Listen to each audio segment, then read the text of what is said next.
ಡೆಲ್ಲಿಗೆ ಹೋಗಿ ಬಂದ್ರಿ, ರಾಜಕೀಯ ವಿಚಾರವಾಗಿ ಚರ್ಚೆ ಕೂಡ ಆಗಿದೆ ಅನ್ನೋ ಒಂದು. ನೋಡಪ್ಪ, ನಾನು ಯಾವುದೂ ಪೊಲಿಟಿಕಲ್ ಇಶ್ಯೂಸ್ನ ಮೀಡಿಯಾ ಮುಂದೆ ಮಾತಾಡ್ತೀನಿ.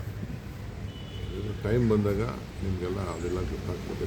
ಹಿಂದೆನೇ ಹೇಳಿದ್ದೀನಿ, ನಾಟ್ ನಮ್ಮಲ್ಲಿ ಏನು ಯಾವ ಸಮಸ್ಯೆ ಏನೂ ಇಲ್ಲ, ಯಾವ ಪಾಲಿಟಿಕ್ಸ್ ಇಲ್ಲ, ಏನಿಲ್ಲ. ಏನೇನಾಗಬೇಕು, ಏನೇನು ತೀರ್ಮಾನಗಳಾಗಿದೆಯೋ ಆ ತೀರ್ಮಾನಗಳು. ಸ್ಪೆಕ್ಯುಲೇಷನ್ ಇದೆ ಸರ್, 20ನೇ ತಾರೀಕು ಮೇಲೆ ಸತೀಶ್ ಜಾರಕಿಹೊಳಿ ಹೇಳಿದ್ದಾರೆ ಸರ್, ಪಕ್ಷದಲ್ಲಿ 100% ಗೊಂದಲಗಳಿರೋದು ನಿಜ, ಅದನ್ನು ಬಗೆಹರಿಸಬೇಕು ಹೈಕಮಾಂಡು ಅಂತಲೇ ಹೇಳಿದ್ದಾರೆ. ಏನಿಲ್ಲ, ಅವ್ರು ಏನು ಯಾವ ಟೈಮಲ್ಲಿ ಏನು ಮಾಡಬೇಕು ಮಾಡ್ತಾರೆ. ನಮ್ಮ ಪಾರ್ಟಿಲಿ ಏನು ಬೇಕಾದ್ರೂ ಮಾಡ್ತಾರೆ, ಏನು ಸಮಸ್ಯೆ ಇಲ್ಲ.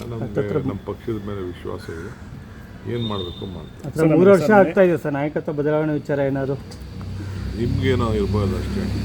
ನಾನು ಯಾವತ್ತೂ ಚರ್ಚೆ ಮಾಡೋಕ್ಕೆ ಹೋಗಿಲ್ಲ. ಹೈಕಮಾಂಡ್ ಯಾವಾಗ ಏನು ಮಾಡ್ತಾರೋ ಒಪ್ಕೋತೀವಿ ಅಂತ ನಾನು ಚೀಫ್ ಮಿನಿಸ್ಟರ್ ಹೇಳಿದ್ದೀವಿ. ಆ ಪ್ರಕಾರ ನಾವು ನಡ್ಕೊಂಡು ಹೋಗ್ತೀವಿ. ಸರ್, ಮೇ 15ಕ್ಕೆ ತಮ್ಮ ಬರ್ತ್ಡೇ ಇದೆ ಸರ್, ಏನಾದರೂ ಗುಡ್ ನ್ಯೂಸ್ ಏನಾದರೂ ಸಿಗ್ಬೋದಾ ಅಂತ ನಿರೀಕ್ಷೆ ಇದೆ ಸರ್ ನಿಮ್ಮ ಬೆಂಬಲಿಗರಲ್ಲಿ? ಮೇ 15ಕ್ಕೆ ನಾನು ಎಲ್ಲರಿಗೂ ಹೇಳ್ತಾ ಇದ್ದೀನಿ, ಯಾರು ಫ್ಲೆಕ್ಸು ಅಡ್ವರ್ಟೈಸ್ಮೆಂಟ್ ಯಾವುದು ಕೊಡಬಾರ್ದು. ಫ್ಲೆಕ್ಸ್ ಎಲ್ಲ ಹಾಕಿದ್ರೆ ಎಲ್ಲರ ಮೇಲೂ ಕೇಸ್ ಹಾಕ್ತೀವಿ. ಯಾರಾದರೂ ಫ್ಲೆಕ್ಸು ಕಾರ್ಯಕರ್ತರು ಅಭಿಮಾನಿಗಳು ಹಾಕಿದ್ರೆ ಬರ್ತ್ಡೇ ವಿಚಾರದಲ್ಲಿ ನಾನಂತೂ ಕೇಸ್ ಹಾಕ್ತೀವಿ. ಬೇಕಾದ್ರೆ ಅಡ್ವರ್ಟೈಸ್ಮೆಂಟ್ಗಳು ಇದೆ, ದುಡ್ಡುಗಳು ಕಟ್ಬಿಟ್ಟು ಬೇಕಾದ್ರೆ ಮಾಡ್ಕೊಳ್ಳಿ.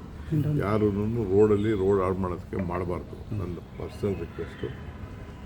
ನಾನು ಕಾರ್ಪೊರೇಷನ್ ಕಮಿಷನರ್ಗಳಿಗೆಲ್ಲ ಹೇಳಿದ್ದೀನಿ, ಫಸ್ಟು ಕೇಸ್ ಹಾಕಿ ಅಂತ. ಕೇಸ್ ಹಾಕಿ ಹೆವಿ ಫೈನ್ ಹಾಕಿ ಅಂತ ಹೇಳಿದ್ದೀನಿ. ಸರ್, ಯಡಿಯೂರಪ್ಪ ಅಭಿಮಾನೋತ್ಸವ ನಡೀತಾ ಇದೆ ಸರ್, ಯಡಿಯೂರಪ್ಪ ಅಭಿಮಾನೋತ್ಸವ ದೊಡ್ಡ ಮಟ್ಟ ನಡೆಯೋಕ್ಕೆ ಪ್ಲಾನ್ ಆಗ್ತದೆ.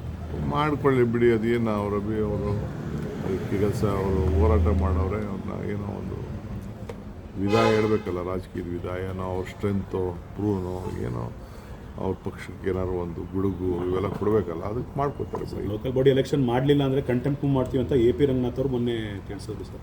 ಫಸ್ಟ್ ಮಾಡಲಿ, ಯಾರು ಬೇಡ ಅಂತ ಮಾಡಲ್ಲ ಅಂತ ಕೋರ್ಟಲ್ಲಿದೆ. ಅದಕ್ಕೋಸ್ಕರ ನಾನಂತೂ ಕಾರ್ಪೊರೇಷನ್ ಎಲೆಕ್ಷನ್ ಮಾಡೋಕ್ಕೆ, ಲೋಕಲ್ ಬಾಡಿ ಎಲೆಕ್ಷನ್ ಮಾಡೋಕ್ಕೆ ನಾವೆಲ್ಲ ಸಿದ್ಧತೆ ಮಾಡ್ಕೊಂಡು